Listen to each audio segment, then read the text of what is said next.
بسم الله الرحمن الرحيم والحمد لله رب العالمين اللهم صل وسلم وبارك على نبينا محمد وعلى آله وصحبه أجمعين وبعد. So today, inshallah ta'ala, we will attempt to conclude the chapter of purity or tahara within the Fiqh Hanbali course, and then actually start doing the salah chapter and probably get through a little bit of that as well.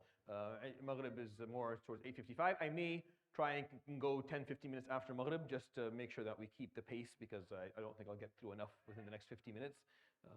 But inshallah, once Maghrib is 9, we'll stop right there, inshallah ta'ala.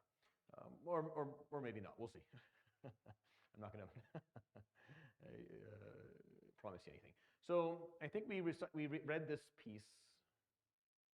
I believe so. Yes. Yes, go on. We talked about this as well. Right there.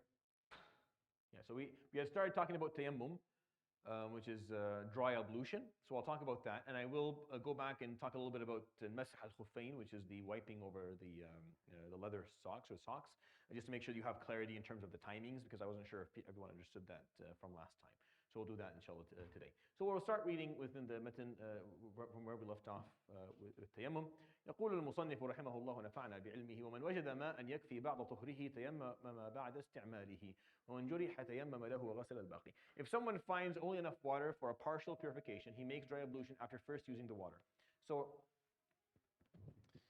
what you do is, if you have, let's say you don't have a lot of water, you have a little bit of water that is dedicated for wudu. Right? A little bit of water that is dedicated for wudu. So we have enough to drink, but this is for wudu. And you use it, but it doesn't end up being enough for the entirety of your body, for the entirety of wudu. So you get your face, your arms, your head, but then you don't get your feet. It's just not enough water. So what you do then is that you make dry ablution after first using the water. So you use the water, you try to do your wudu with the water, even if it's a small amount, and then you do a full dry ablution afterwards. But you have to use the water that's dedicated for wudu first. Like, you have to try, and because as I pointed out, you only need a small amount of water to do wudu, so you have to try. Whoever has a wound that would be harmed if washed and wiped over makes dry ablution for it, then washes the remainder of the limb. So if you're going to make wudu, but then you can't make wudu for your feet because of the fact that there's a wound on it, so you make wudu upon everything, and then you just do dry ablution afterwards. If it's on the foot, for example, then you do a dry ablution on behalf of the foot. And I'll show you what dry ablution looks like, what tayammum actually is in a moment. So if wiping is not harmful, it is obligatory to wipe the wounded limb, and that suffices. If the wound is one of the limbs of ablution, order and consecutiveness must be observed when making dry ablution. So he makes dry ablution at the point when he would normally wash the limb if it had been healthy. And he must maintain continuity, so he repeats washing the healthy part of the limb every time he makes dry ablution. This is in contrast to making dry ablution for the purificatory bath, during which there is no order or continuity. So if the limb is the left arm, for example, so you're making wudu, take to your face, you do it 3 times, then you take to the right arm. Now you can't do the left one, so you make dry ablution. Right? You make dry ablution, and then you continue your wudu, the head and the leg. So it's like you do it when the limb that would normally be washed in wudu would be washed. That's when you do the dry ablution, then you go back and continue with water. And I'll explain to you why in a moment. So I'll explain that again just in case it makes sense to you. So let's say there's a wound on your head, a big wound on your head. You can't do wudu here on your head. So you make wudu, your face, your arms, and just when you come to the head, you do dry ablution. And it is explained, I'm not going to explain it now because it's explained in the method in a few slides, so I'll explain it to you then. You do a dry ablution then, and then you wash your feet. So it's like whenever the limb that would have needed water on it for wudu, whenever you come to it, you do tayammum, and then you continue the wudu on the rest of the limbs. All right. وَيَجِبُ طَلَبُ الْمَاءِ. Can someone fix this? This is extremely annoying. ويجب طلب الماء في رحله وقربه وبدلاله فإن نسي قدرته عليه وتيمم أعاد. So this is interesting. So it is obligatory for one to seek water from the traveling companions, the local area, and by looking in every direction. So you're forced to look in every direction for water if you're going to make wudu, and by using an instructor or an indicator, like a dalil, someone. So the idea here is that you have to exhaust all your resources in looking for water before you do tayammum. So you can't say, oh, I don't have water right now, or my water bottle's empty, there's no water. You have to ask, is there anyone around you who can spare water for your wudu? Is there a close by local area that has water? Is there you have to look in every direction first. If you failed, for example, to look to the east, and it turns out that there was an oasis over there, then you have to go back and repeat your salah. Because if you just didn't look, you actually have to exhaust your resources in looking for water before you make dry ablution. He must repeat his prayer if he forgot that he can obtain water, performed dry ablution and prayed. Yes, thank you. So if someone performed dry ablution and prayed, and then found out, oh, had I just walked a little bit in this direction or asked someone, I would have found what I have to make wudu and pray again. Okay, so it's something that you're required to look for. So I explained this a lot in the fiqh courses, and I'm going to take a moment and just do it now so you understand. In fiqh, there are rulings that are ta'abbudi and rulings that are maqasidi. Rulings that are ritualistic and rules that are purposeful. Everything is purposeful in the eyes of Allah subhanahu wa ta'ala. But sometimes when we don't know what exactly the purpose is, or we can't understand the mechanics of how it's going to get affiliated with the purpose, we call that ritualistic. Wudu, is it ritualistic or is it purposeful? Which one is it? It's both. It has a little bit of both. So there's some purposefulness in it, but it's ritualistic in nature. Why? Because if I just had a perfect wudu, amazing, I would be given an Academy Award for how beautiful and amazing and perfect my wudu was. I walk out and I let out gas. I walk back in and wash them all over again. When you think about it, letting go of some gas is not affecting any of the limbs of wudu at all. So why are you doing them again? Because there's a ritualistic aspect of wudu that has nothing to do with your understanding of washing off najasa, which is what wudu is. Wudu, you're washing, so you're being cleansed, and you're removing any najasa off so you can pray in front of Allah subhanahu wa ta'ala with cleanliness. So there is a purposeful piece to it that we all agree to. Ablution has that in it.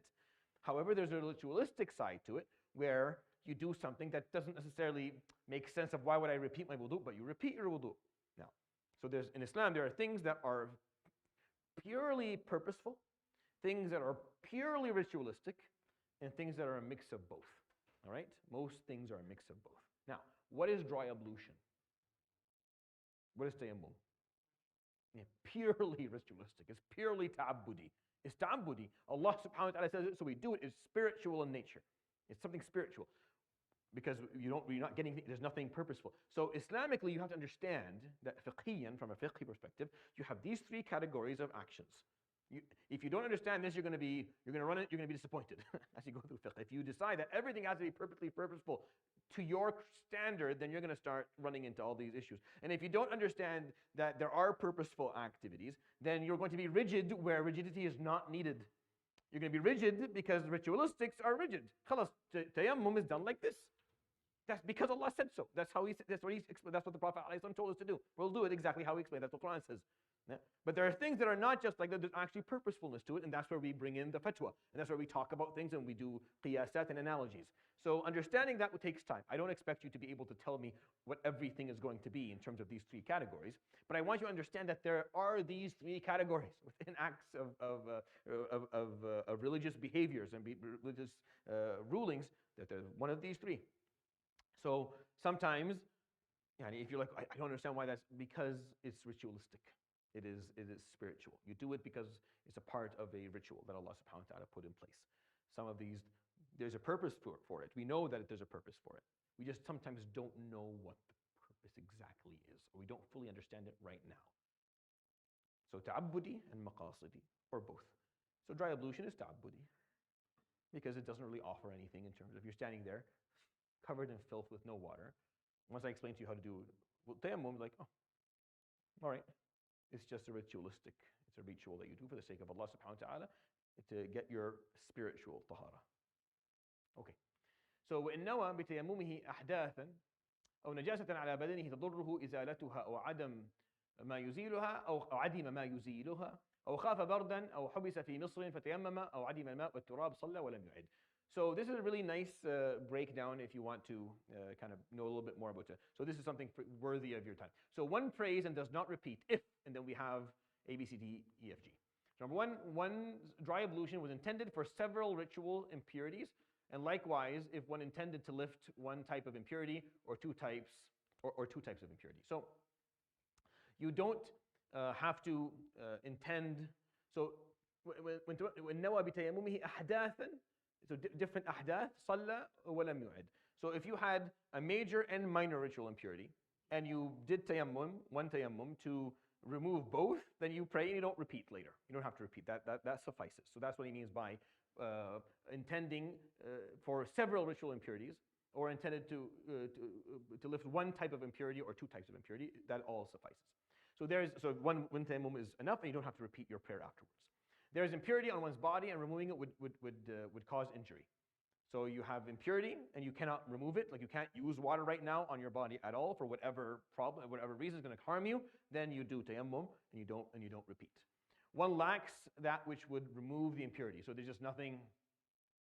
There's no water. There's nothing to remove it. Like you have nothing. You have no way to actually remove any of it. Then tayammum is there. And again, these are all very rare situations, but you may run into them at some point. One fears the cold. For example, there's water, but you're like, if I use this water, I'm going to hypothermia. There's no way I'm going to make wudu with this water.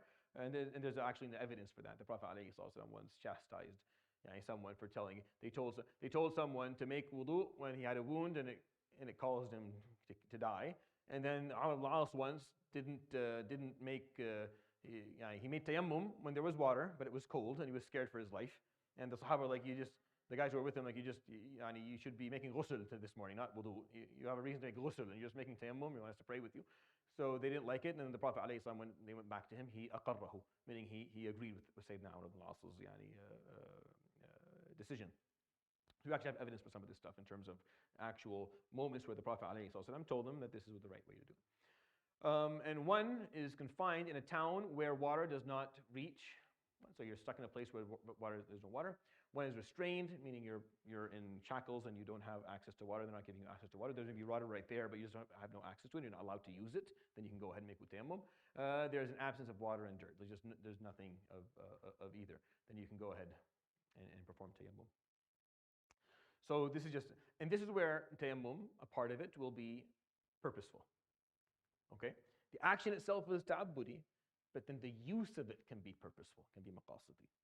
So this is an example of the use of tayammum being maqasidi, where if you use water, you're going to harm yourself, or if you can't use water, you can harm yourself. Like that's where using tayammum is purposeful, but the actual action itself is not necessarily something we understand the purpose for. So it's ta'abbudi, it's a ritualistic activity. This is very important. I'm giving you this is don't go crazy with it. Just listen to it, understand it, and then allow me to kind of explain as I go along. Because if you start, you can get confused if you start thinking about this a little bit too broadly. Can I? ويجب التيمم بتراب طهور غير محترق له غبار. This is a really nice sentence, very concise, and this kind of explains what tayammum is used, how you. So it is obligatory to make dry ablution from pure unburned dirt. So dirt is I hate that. It's soil. It's dry soil. So it's dry soil. Dirt sounds like something that's dirty or something that's impure. But I guess linguistically it's an acceptable translation. I'm not sure for the layman like myself in English listening to it whether it makes sense. But it's turab. And if you go outside, whatever's under a tree that is not mud, right? That is unburnt and is pure. There's nothing added to it and is dry. So dry soil. That's what you use for tayammum. If you don't find that, then you use whatever is available. So if I can't find turab, I can use this carpet that has some dust in it, right? I can use whatever is available to me if I can't find that. وفروضه مسح وجهه وبدنه إلى كوعيه وكذا الترتيب والموالاة في حدث أصغر. It is obligatory during tayammum to wipe the face, wipe the hands up to the wrist, and when performing it for minor ritual impurity. and to maintain the above order and continuity. And I'll show you how to do it once in the next slide, inshallah, where he talks about how to do it exactly. But those are the obligatory pieces of doing tayammum. It's the face, it's the hands and wrists, and then it's keeping that specific order. وتشترط النية لما يتيمم له من حدث أو غيره فإن نوى أحدها لم يجزئه عن الآخر وإن نوى نفلا أو أطلق لم يصلي به فرضا وإن نواه صلى كل وقته فروضا ونوافل.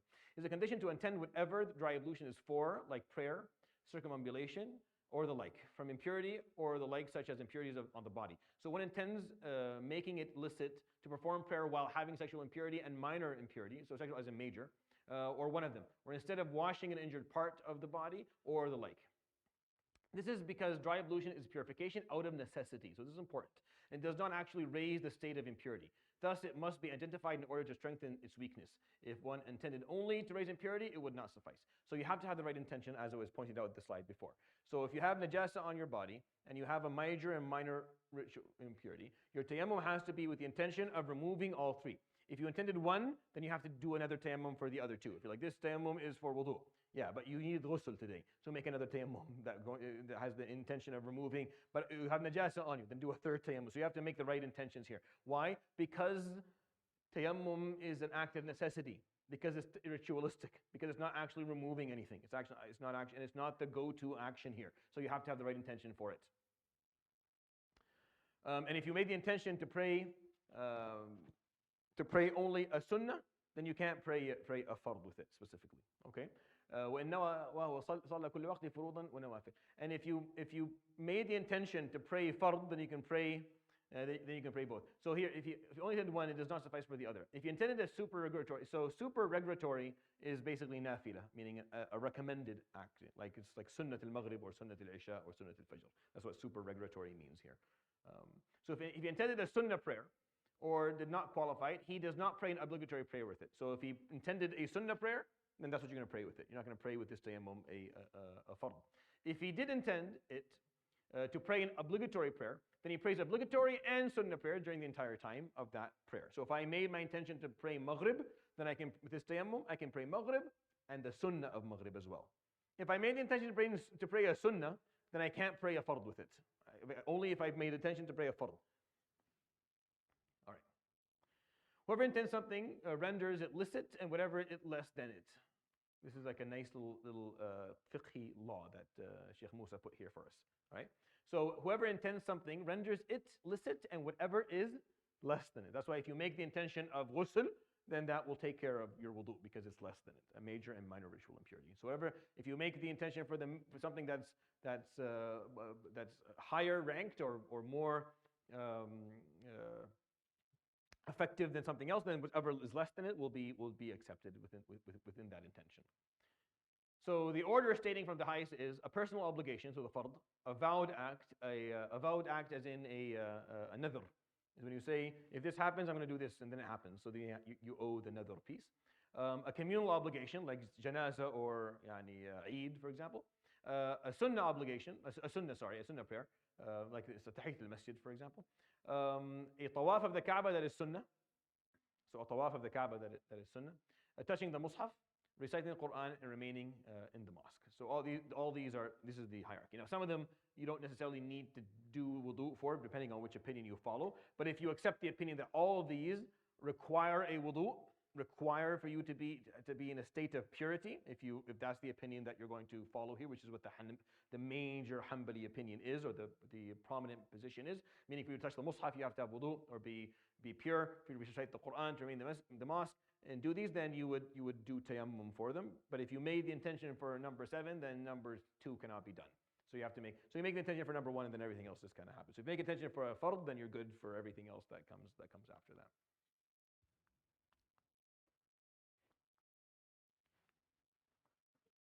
Oh, it did go? Twice? Okay. I think I've done it that way because that's where the thing is.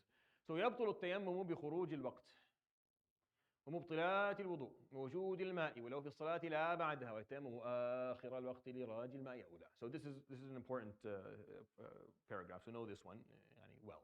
So dry ablution is invalidated by the ending of the time. So you make tayammum for each fard. You can't make tayammum for maghrib and then pray maghrib and Isha. No, you can only pray Maghrib and whatever recommended stuff that come within that period of time. Once Maghrib time is over, you have to make another tayammum for Salat al-Isha. So you make tayammum for every prayer that you're going to pray. Because you lose your tayammum, your partial state of purity that came from your tayammum, you lose once the timing is up. Meaning if you made it for Asr, once a Maghrib adhan goes off, you lost your partial impurity, your purity. You have to go back and make tayammum again, yeah? If you make the intention of Jama', then no. If you didn't make the intention of Jama', then yes, right? Yeah. By anything that nullifies ablution, again, similarly, yeah. No, this is across all. Yeah, for all. Yeah, this is not specific to the Hanbali method because tayammum, like I said, is not. It's an act. It's a ritual of necessity, so you don't get to keep on adding on to it. It has to be repeated. Yeah. So by anything that nullifies ablution, obviously, like going up gas or whatever, going to the bathroom, all of that will nullify your tayammum. And by the presence of water, of using it without, as long as you can use it without harm, obviously. If the dry ablution was made because of its absence, even if the water is discovered while one is praying but not afterwards. This is specific to the Hanbali method. So the Hanabila say that if you're in the middle of salah and you made tayammum because you didn't find water, that's the reason you made tayammum, because you couldn't find water. And as you're praying, water presents itself, you stop, you go make your wudu.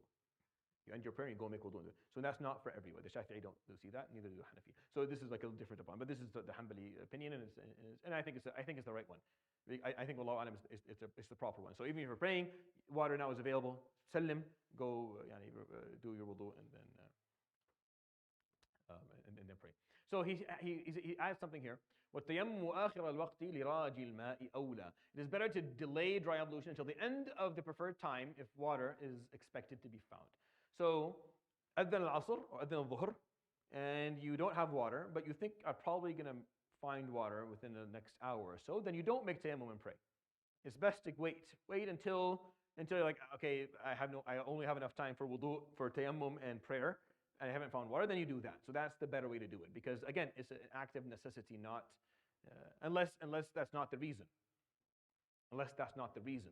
Like you're like, I'm going to make tayammum because using water on my body is harmful, right? Then you don't wait. You do it right at the beginning of dhuhr. But if the reason that you're doing tayammum is because you're looking for water and you think that maybe in another hour before dhuhr time is over, I may find it, then wait. And even if you don't, the majority of scholars are like, well, if you're waiting for water, push your salat towards the end of its time to see if maybe you get lucky and you find water. And then make tayammum if you can't and pray. And that's awla. But if you do it at the beginning of the time, it's not wrong. So let's say at dhuhr time, this is not an issue of tahrim or tahleel. So this is like more of a recommendation. So adhan al-dhuhr, I do everything I need to do to find water. I ask, I look around, I search, I speak, I have no water. I make tayammum, I pray. If I find water an hour later before the end of dhuhr time, I don't repeat. Like I find water and dhuhr time is still active, I don't repeat. I'm good. But that's why they say, wait, push it down because you may find water, and that way you've done it appropriately. You've done it the right way, but you don't have to repeat. وصفته, and he explains how it's done. وصفته أن ينوي ثم يسمي ويضرب التراب بيديه مفرجتي الأصابع يمسح وجهه بباطنهما وكفيه براحتيه ويخلل أصابعه. So the description of dry ablution is in order. Is you make the intention, you say Bismillah, then you hit the earth with your hands. You hit if this is turab, you hit them, and your fingers are open at the time that you do it. So the number of times is not agreed upon, but 3 is what most of the madhahib go by. So you hit the earth or the turab that you're using, the dry soil, with your hands 3 times. That's the best way to do it. And then wiping the face with the bottom side of the fingers. So only with this. It's not the full kaf. So when you hit, it's not, you don't use the inner of your head, just the fingertips. Just the fingertips on your face from top to bottom. Usually your thumbs start from right where your ear begins, because that's the face where it's. So from here, and then you just go down all across the face.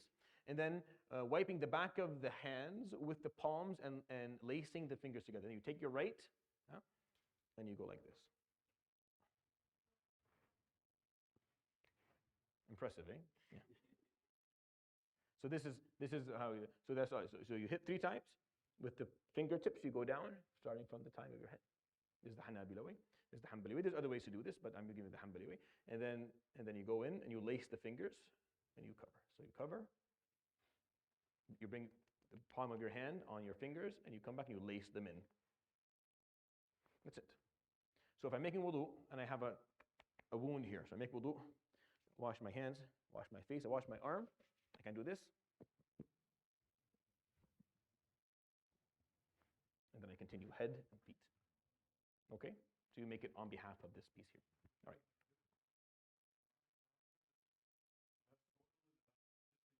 right. If you're someone who cannot, so this is, in that case, you would probably have a cast on, right?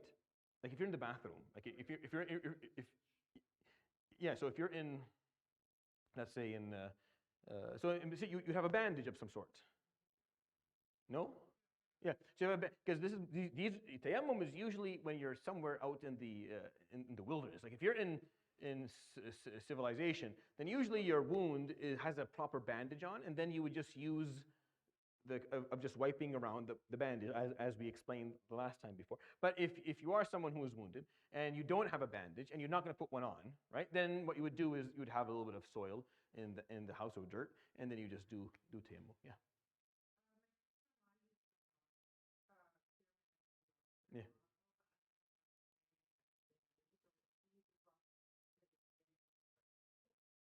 She uses rock. So it depends, maybe the type of rock, because the Malikis aren't different in terms of the basic idea here. So they still, but some, I'd have to know more about that case specifically to answer you. Yeah, but they do have some more open, like some differences, but not to the, yeah. So I have a case, for example, where I'm sleep studying and they attach you to all the cables Yeah. before it's time for prayer. So would that be a valid reason to do tayammum? Because you can't really go to the bathroom unless it's like a big hassle. Yeah. And like putting the water around the cables and like, Yeah. it's easier to So you just messed up and didn't make wudu beforehand. follow. Yeah, you just messed up. So because that's a hard one, because I mean, you could argue that this is a medical procedure, so it harms you to get up so you can do tayammum. But I would say you do tayammum, you pray, and then you repeat that prayer.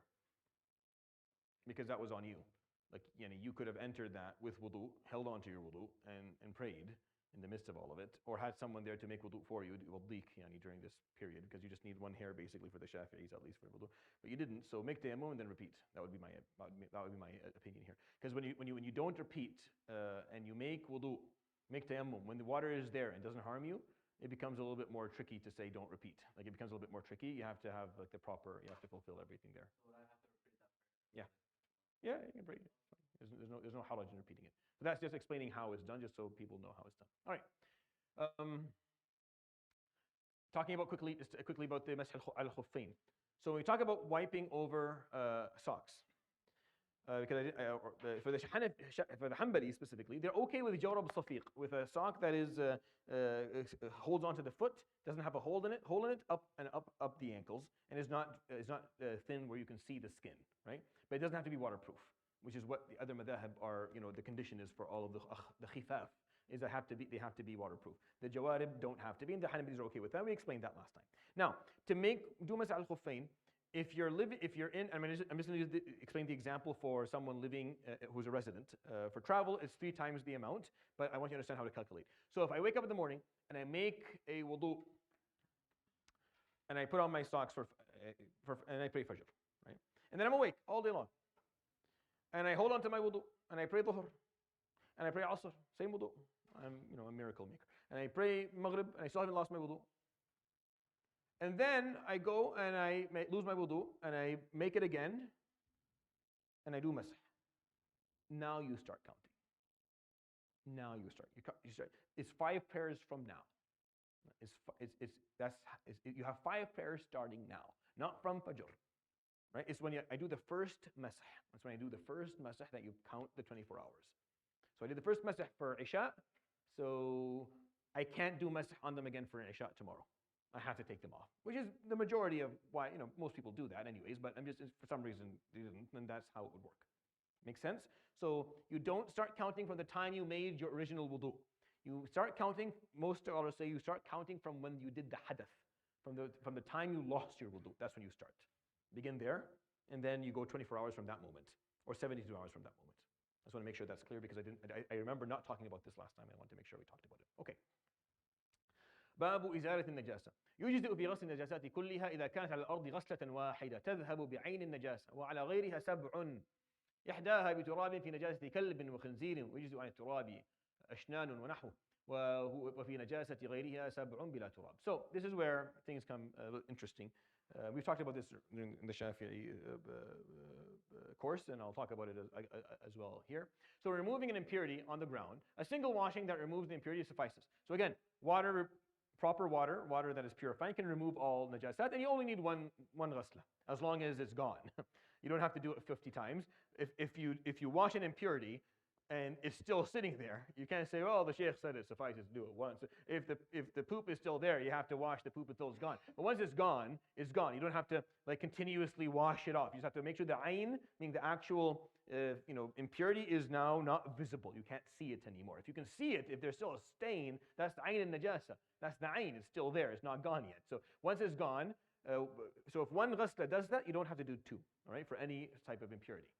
When removing any impurity elsewhere, and here he's talking about something that comes from either canine or swine. So he's talking about kalb or khanzir. I don't know why he worded it that way, but that's how he worded it. So if it's kalb or khanzir, 7 washings, one of them being with turab. One of them, meaning, so a substance that is not water, which is turab, which is used for tayammum, and then 7 washings in a row in order for that for it to be clean. Now, technically speaking, if you follow the Shafi'i or Hanbali madhab when it comes to the issue of pigs and dogs, then just taking off your clothes and putting it in the washing machine suffices. It's not once, it's like 50 times that they're doing it. And they're adding something that is similar to turab. It doesn't have to be turab. So just let me finish this and I'll take your question, inshallah. So one of them being with dirt suffices for saltwort and like suffices in place of dirt. So what saltwort is, you can look it up, and it's something that they used back in the day to cleanse. Basically, detergent and soap is the same. So if a dog, if you're following this method and a dog brushed up on your pants, you take them, you put them in the washing machine, you're done. You don't need to do anything else. You don't have to put them 7. One person told me they put them 7 times in the washing machine. Now you're actually carrying itham for the loss of water. Like I said, well, no, I keep my pants, and every time there's a new thing, I put them in. But then you're not wearing your pants for like a week. That's not how this is. Not so. Once is enough within the washing machine should be enough. Yeah. Yeah. Give me a second. Let me explain to you in a second. Yeah. Did you have something? Okay. So 7 washing without dirt suffice for other impurities. Using purifying even if unlawful. This is provided that the 7 washings clean it. Otherwise, one continuous wash until it becomes clean by scratching, scraping, and squeezing when possible is enough. Now, we'll just move forward. Okay, good. So trained or owned dogs and pigs. So trained or owned dogs and pigs. So Hanafis, bodies of dogs and pigs are pure. Their saliva is impure, right? Malikis, bodies of dogs and pigs are pure, and their saliva is pure too. So they see the whole body to be pure and the saliva. They don't see anything about a trained dog or pig to be impure. Shafi'is and Hanbalis, bodies of dogs and pigs are impure and their saliva is impure too. So this is just a breakdown so you understand the difference. This is why this issue is so controversial, is because you have 3 separate opinions that are actually very different. They're very different, and that's not very common within Islamic law. Like, it doesn't happen very often, but it happened here. The Maliki opinion on this matter is well established. It's a known one. It's an old one. I'll share it with you when we do the Maliki course, inshallah ta'ala, in terms of what their argument is there. But for the Hanbalis, this is how they see it. They see the saliva and the fur to be najis. And if it's on you, like if you have it on you, then you need to wash it off within this explained method. The Hanafis, that's the opinion that I tend to accept, because the Malikis is not just trained or owned dogs, it's any dog. I put trained or owned dogs because that explains for the majority of schools, but the Malikis specifically don't care if it's it could be a stray dog. A stray dog or a pig doesn't make a difference to them, it's all the same. But the Hanafis, I find their opinion to be most reasonable, where the bodies are fine, it's just the saliva Is not, and then the reason is because the saliva, dogs and pigs have one thing in common. That's why I think this opinion is appropriate. Yeah. Doesn't make a difference. Trained or owned service, trained or owned in contrast to a stray wild dog, right? That's what I mean. So anything. So why I think this opinion is reasonable is because there is something in common between dogs and pigs in terms of their saliva. They both eat feces. So these are two animals, almost the only two animals. Almost. There are some exceptions to that rule, but in terms of developed animals, maybe something smaller that eat. But the developed animals that will eat their own or others' feces is just dogs and pigs. So that, Wallahu Alam, explains to me why they're grouped up in terms of their saliva. So I think that piece is acceptable. Now someone can tell you, well, I trained my dog not to eat feces. I don't care about it. That doesn't mean it's not valid to me. I think it still applies. Now when it comes to their skin or their hair, I tend to take the Hanafi and Maliki opinion on this one. However, if you were to follow the Hanbali school, and this is what you're following, then this would be the case. If a dog's saliva or sha'r is on your clothing, then you would want to wash it off.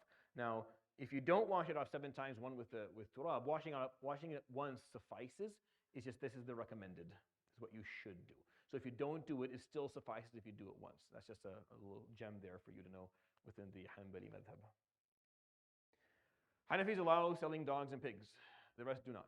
They allow for selling dogs and pigs. So that's an opinion. I just thought that would be a helpful opinion for you. Owning dogs must be for either hunting or protection for the majority of the schools of jurisprudence. The dogs must live outside, not in the house. It's impermissible to own dogs as pets as far as the majority of the schools of thought of jurisprudence go. Yeah.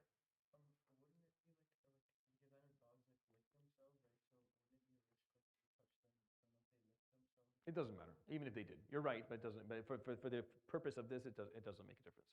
For the Maliki specifically, dogs are pure, and it is only unrecommended to own dogs as pets in the house. And the reasoning is bad odor or causing people fear, as Ibn Abdul Barr says in the Tamheed. And I am putting this name in here just in case you're one day talking about it. Ibn Abdul Barr is one of the highest level scholars in the Maliki madhab, and Tamheed is his gem book that he wrote. So within it, he specifically explains that the Maliki opinion is that you can have a dog as a pet, as long as it doesn't cause fear to other people and it's not going to stink up your house. So that's the reason that they give for it not to be acceptable. And this is the opinion I offer most of our convert brothers and sisters who have dogs already. I just ask them to look at this and accept that opinion. I think for the rest of us, we should probably stick to the Shafi'i or Hanbali madhab. Yes? Yeah. Yeah. Yeah. So again, yeah. So when we talk about the reasoning, no, it's okay. So for all of the fiqh classes, it's leveled. So for the first level, I don't go into the argument of the Hanbalis and Shafi'is versus the argument of the Malikis, because they argue these ahadith back and forth. They argue what is meant by them. What was the indication? They argue the authenticity, and they argue the context of them all. These arguments are important to understand once you accepted a madhab and followed it, and you have a way of practice. You can go back and listen to those arguments and then make a decision whether those arguments are making sense to you or not. But you have to have enough tools within your toolkit to be able to actually benefit from these arguments to begin with, which is why I don't think for the purpose of a primary fiqh text to go into that. I'm more interested in just giving you the rulings and giving you other rulings as well, so you know. So you know the rulings, you follow them, and then if you want to actually hear, like, what were those ahadith, and are they authentic, and listen, because the Maliki argument is majestic here. Like, it's actually, if you didn't know anything else and you listen to them, you would be completely sold. They'll sell you like 100%. But then the whole idea of understanding fiqh is listening to the different arguments and saying, okay, I can see why they're differing here, and then you have to make a decision for yourself that you'll base on either the arguments or maybe something additional to the arguments that work for you within your context. So I just want to offer that information there if it's helpful. ولا يطهر متنجس بشمس ولا ريح ولا دلك ولا استحالة غير الخمرة فإن خللت أو تنجس دهن مائع لم يطهر. So something that has become impure is not purified by the sun, the wind, or rubbing it. Right? We've already explained how purifying something that's impure in this water. So none of that purifies. Not even the bottom of leather socks, shoes, or the tail of a woman's garment. Neither does wiping on an impure polished surface purify it. So it doesn't matter. You use fabric, you have to use purifying water. That's what purifies something from an Islamic perspective. Now you may use something else for it from a yani medical or yani scientific or whatever. You can, but that's fine. From an Islamic perspective, if there's najasa on it, then you have to use purifying water for it. Period. And then you can add whatever you want to that. That's fine. In terms of purifying yani soaps and alcohols and whatever, the purifying alcohols, that's all fine. An impurity does not become pure via chemical transformation. So the ashes, dust, and fumes of an impurity, worms in a wound, dung beetles, a dog that fell into a salt works and became salt cured, and the like are still impure, except for wine. If it becomes vinegar on its own or by being moved with the intent to cause it to become vinegar, so it is not it is acceptable. So for the Hanbalis, if wine is left and it turns into vinegar on its own, it becomes pure. If you did something to change it, if you added something to it, it doesn't. But that's the Hanbali madhab. Other madhab have different opinions. This becomes more important for like larger, like for someone who's taking on a business or buying, and there's a lot of khamr, for example. They have to go look into these opinions a little bit more because some madhab are okay with you turning khamr into vinegar and it being pure in the process, and some of them are not. The Hanbalis aren't. If you bring in chemicals or add something, no. If you leave it and naturally becomes vinegar, then it's pure, and that's their opinion on the matter. It's a Shafi'i opinion as well, by the way. So it is not possible to purify wine that is induced to turn to vinegar, or liquid fat that became impure, or impure dough, or inside of an impure seed, or a container that absorbed impurity, or a blade tempered with impurity. So anything. So once something like once wine is manipulated to become pure, it's not going to become pure. And if something like this last piece here, so liquid fat that became impure. So certain liquids that are not water, again, water, if it's impure, but you add it to 162 liters, that's pure, then as long as there's no change to its scent or taste or nature, then it's pure. But liquid fat, for example, that doesn't work. Liquid fat, once it's impure, it's impure. It doesn't matter how many qullah you add to it. This becomes important a little bit for people who work in certain industries. And this is like an industrial problem, not really like a home a home problem. So industrial problems, industries that use liquid fat for different things, they have to be careful with impurities falling into it because it doesn't matter how much it is. Doesn't matter how much it is. Once it's impure, the whole batch has to be thrown out. And this can cause problems for people who are, are making something that's edible or even things for clothing. Yeah. Yeah. Yeah. Yeah, you have to wash it off. So what way to do this, if you want to follow the Hanbali method, is if it's on your, let's say a shirt, a piece of shirt, you put the shirt under the water. You use soap as once, and then you wash it basically 7 times. Like you wash, and you wash, and you wash. Or you can keep it one wash with the intention of rubbing it 7 times with that water that's running under it, and that suffices for the Hanbali method. Yeah. So same thing. You wash your arm in the same way. Yeah. Yeah. Yeah.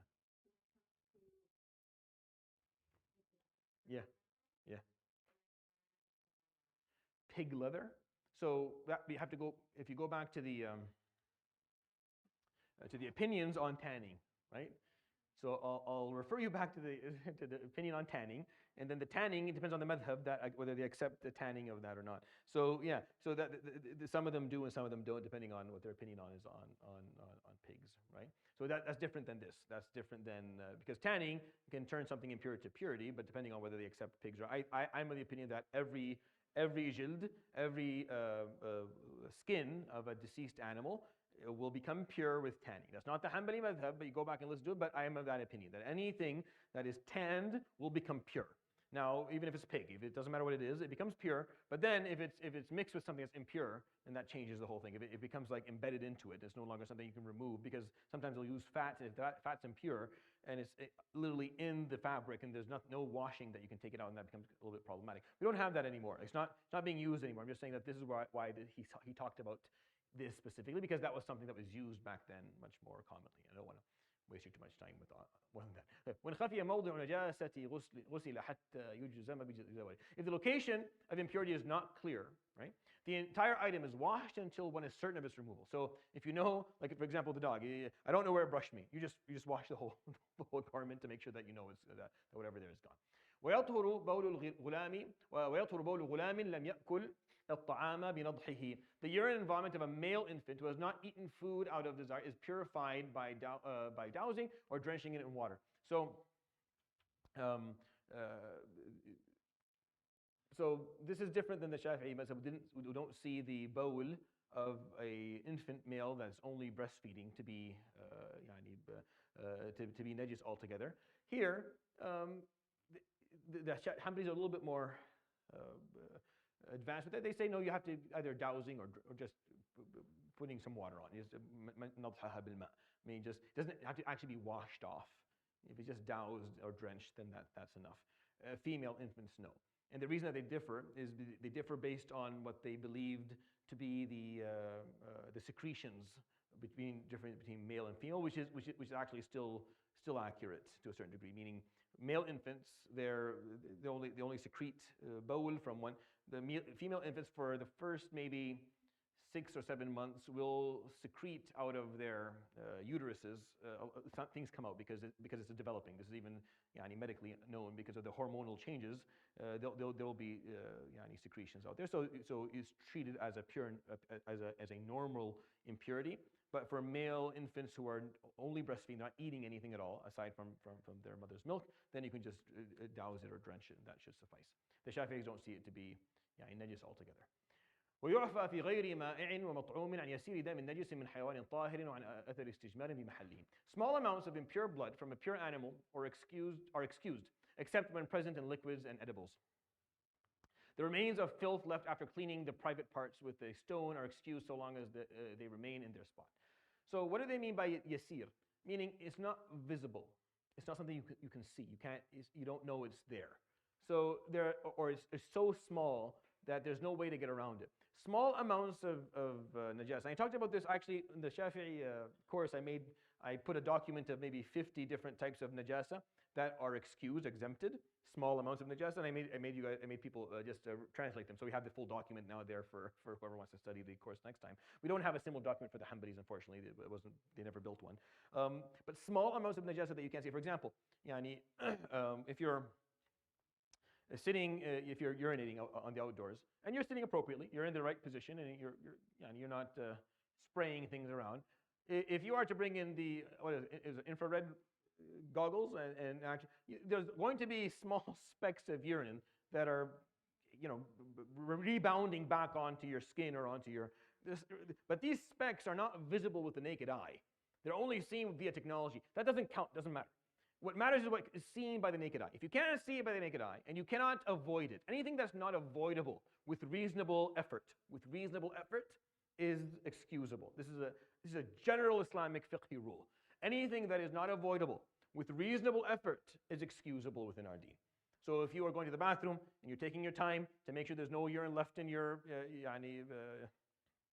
in your urethra, and you're doing everything, and you stand and you do everything you need, and you stand up, and a spot or a speck of urine, that's fine.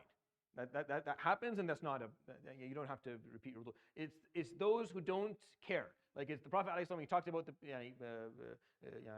bawl, is when you don't care, meaning you don't put in any effort at all to make sure that you're cleansing yourself from whatever remnants of urine exist inside of you. You just do your business and you pull up. You're not interested in cleaning it, then that's where you're accountable. But if you're doing what's reasonable, you're putting the reasonable effort to cleanse yourself, and still something is stuck, it's fine. If someone is using rocks for their business because they didn't have water, and you used 3 rocks and you did it appropriately, and there's still something left you could not avoid, then that's so anything that's avoidable, that's not avoidable with reasonable effort is excusable. That's kind of the general rule. Yeah.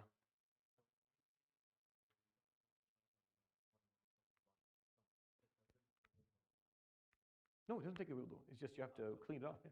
So again, don't forget the difference between raf'u hadath wa izalat najasa. You have 2 things. You have removing an impurity. That's maqasidi. This bowl, get rid of it. Raf'u hadath, that's ta'abbudi. Right? Rafa hadath, that's a spiritual issue. So your wudu does not mean lost when there's najasa on you. Well, you can't pray with najasa on you, so you have to wash it off. And then if it's kalb or khanzir, then you have the specific 7 times, right? Okay. All right. وَلَا يَنْجُسُ الْأَدَمِيُّ بِالْمَوْتِ. Humans do not become impure through death. So a human being is always pure. Muslim, غير Muslim, old, young, live or dead, a human being is always pure, their bodies and their skin. وما لا نفس له سائلة متولد من طاهر وبول ما يؤكل لحمه وروثه ومني الآدمي ورطوبة فرج المرأة وسؤر الهرة وما دونها في الخلقة طاهر وسباع البهائم والطير والحمار الأهلي والبغل منه نجسة. So here's like some breakdown of things that are, I think it's time for, I'll read it and then we'll go make adhan maghrib. The following are pure. The offspring of pure animals that have open circulatory systems. The urine, feces and sperm of animals who meat is eaten, like the 4, البقر والغنم والماعز والضأن. So sheep, goat, camels, and cows and cattle is all طاهر. Human sperm is طاهر. Vaginal discharge, just like sweat, saliva, mucus, even blue, even something that's more that, as long as it's not menstruation. And the remnants of food and drink left by a cat or by an animal smaller than it in size. So whatever a cat puts its tongue in is still طاهر. You can still use it. It's not najis. Predatory beasts and birds larger than a cat, donkeys and mules are impure, so all of their body parts are and excrement. Now, this last piece here is not fully agreed upon amongst all 4 schools of jurisprudence. So not all of the schools of jurisprudence think that the baghl and the himar, that the wild donkey or the zebra and that the mule are najis, but they all agree on sibaa al-baha'im wat-tayr. So all predatory animals on the ground and predatory animals in the sky, those are all najis. That's agreed upon, and I'll talk about that inshallah right after salah. So someone can make adhan for us. All right, just maybe 2 more 5-10 minutes to wrap up inshallah So just a few things I want to point out inshallah for you, and then I'll let you go. So the Hanbalis, and this is important because there's a difference between the schools of jurisprudence here that actually has impact on people. So the Hanbalis, when they talk about what is tahir, what is pure from living things, قال وما لا نفس له سائلة متولد من طاهر. So the following are pure: the offspring of pure animals that have open circulatory systems, the urine, feces, and sperm of animals whose meat is eaten, human sperm, vaginal discharge, and the remnants of food and drink left by a cat or any animal smaller that is in size. And any animal, I don't know if it's I think this is that does not have open circulatory. Yeah, so that's what I want to point out. So that does not have open circulatory systems. This is the mistake here. So offspring of pure animals that does not have open circulatory. وَمَا لَا نَفْسَ لَهُ سَائِلًا مُتَوَلِّدٌ مِّن طَاهِرٍ. So anything that is like mosquitoes and flies and insects in general are tahir because they don't have the circulatory systems that has actual fluid in it. So that's tahir. Now, the Hanbali specifically have this opinion. This is their opinion, and this is where they go against the majority of schools of thought, of jurisprudence. Predatory beasts and birds, larger than a cat, donkeys and mules are impure. And so their bodies and excrements are as well. So the Malikis believe that all living things are pure. That's where the whole argument of the pig comes in for them. For them, every living thing is pure. They have no reason. They don't make an exception to a pig or a dog. The Hanafis say everything that is alive is pure except pigs. The Shafi'is say everything that is alive is pure except dogs and pigs. And the Hanbalis, they look at predatory beasts and animals not to be pure. I mean, they add to that more. So they're the most strict when it comes to the purity of animals. But that's their opinion, and that's the prominent position of this madhab. But it's not the majority opinion of the schools of thought. So the majority of schools of thought, like an eagle and a lion, or they're all pure. But for the Hanbalis, they're not, and that's a clear distinction between them. And more probably effective here is their al-baghl. Al-baghl is a mule. Mules are used quite often by people, especially if you're living in rural areas. So this is where this is an opinion where they kind of go rogue on the rest of the schools of jurisprudence, and they don't have a very strong argument for it, is the mules. Because mules are animals that are used commonly, and so are donkeys, and they see them to be impure, which makes it very difficult to work with them. The rest of the madhab don't see that to be the case. So this opinion here at the end is يعني خالف فيه الحنابلة الجمهور. They went against the jumhur, and they went against the jumhur, and their arguments here aren't very strong. But that's fine. Every madhab has a few opinions like that, and that's why we study them. There's some opinions that, but if you follow the Hanbali madhab, this is your opinion on the matter, or what you would follow. Yeah. So like even if you touch Yeah. equal. Yeah. So you'd have to wash. Yeah. So they're najis, you have to wash, and if their saliva is on you, then you have to wash it off and everything. Yeah. That's their opinion on this matter. Just something for you to know. Yeah. Sure. Yeah. On top. Yeah. Yeah. So of edible animals. So cattle. Sorry, I thought this was okay. This is not known. Good. Okay, I'll talk about them. Thanks for asking. So cattle. Everything that comes out of a cattle, for the Hanabi, everything is pure. Everything they produce is pure. Nothing is impure for edible animals, which are the four. ثمانية أزواج من الضأن اثنين ومن المعز اثنين ومن الإبل اثنين والبقر اثنين. So these are the four. What are the four edible animals? Is the camels, cattle, sheep, and goats. So those four, everything about them is pure. So that's why, if you remember, like if you Surya, the zibil, which is the feces of cattle of cows, is used all the time. It's used for everything, and it's not impure. And this is a well-known opinion within this. So yes, everything that comes off them is pure in nature. Okay. And then I left the rest for you to read. Yani, sorry. In the rest of it, you got the human sperm and vaginal discharge and all that. You just know it that these are pure. These are pure. Okay. I do want. I was hoping to get through at least the Tahara piece, right? So maybe if you're willing to give me maybe 10, 15 minutes, we can just do that, and then we'll call it a day. And that's why we can start with Salah, inshallah, next time. So I don't want this text to take us 4 years to read. I want it to be done within a year.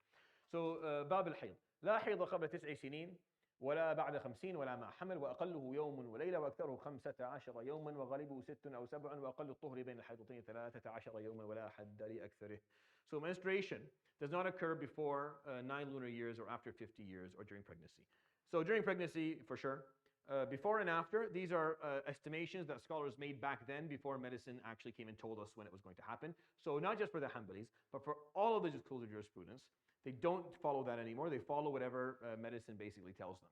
So medicine is what's going to, like the medical opinions was going to determine when menstruation began and when menstruation is going to end, because we have ways now to actually measure this stuff, via blood tests and with proper equipment. So none of the madhab stick to these numbers anymore. They actually give it to medicine. This is well established. So you read it, but it's not necessarily the need. Unless you're living in a place where you don't have access to any of this, then you stick to these numbers because they just make your life easier when you don't have access to proper healthcare. Its minimal duration is 24 hours. Its maximal is 15 days, with the norm being 6 or 7 days. This is still acceptable. This is still an acceptable opinion, and it's similar within the madhab. These numbers are very, very similar. So the shortest amount of a menstrual period is 24 hours, and its maximum is 15 days. This is important. I'm going to make some comments on this because I get this. 15 days is the longest a menstrual period can go by. That's the longest it can go by. That's not just for the Hanafi, for the rest of them as well. So once it goes beyond 15 days, the lady starts to pray, right? If she's still seeing blood, she just makes a wudu for every prayer, but she starts to pray. Usually, if she's having blood that long, she should be seeing a doctor first before she calls a sheikh about all that other stuff. Like before you call me, you should be calling the doctor to see why is it that you have this ongoing bleeding, to figure out why the spotting is occurring, because sometimes spotting can be for dangerous reasons, sometimes it's not for dangerous reasons, right? And this is for people who cannot differentiate ladies who can't differentiate between menstrual blood and regular blood. Most ladies can. They can differentiate because the color is different and the substance as well is a little bit different. So once the menstrual blood is not seen anymore, even if other blood is seen, the lady can pray. But if she can't differentiate, she doesn't know, then 15 days is the longest you can go for for a menstrual period. Once you hit 15th, 16th day, تتوضأ وتصلي, regardless of what she's seeing. It doesn't make a difference anymore. He will go into exhausting details in this method about this. So I'll try and move it along so that we don't too much, but I want you to understand the basics so you can calculate appropriately. Now here he says something. He says that there is no, the minimal duration between two menstruations is 13 days. There's no limit to the maximal duration for purity. So for purity, there's no maximal duration for purity, because periods can become spread out for different reasons, for pregnancy or for menopause or other reasons. But the number he gives here is that the minimal duration for a purity is 13 days. And that, again, the Hanabila go against the Jumhur. The minimal for the rest of them is 15. And I think that's the stronger opinion.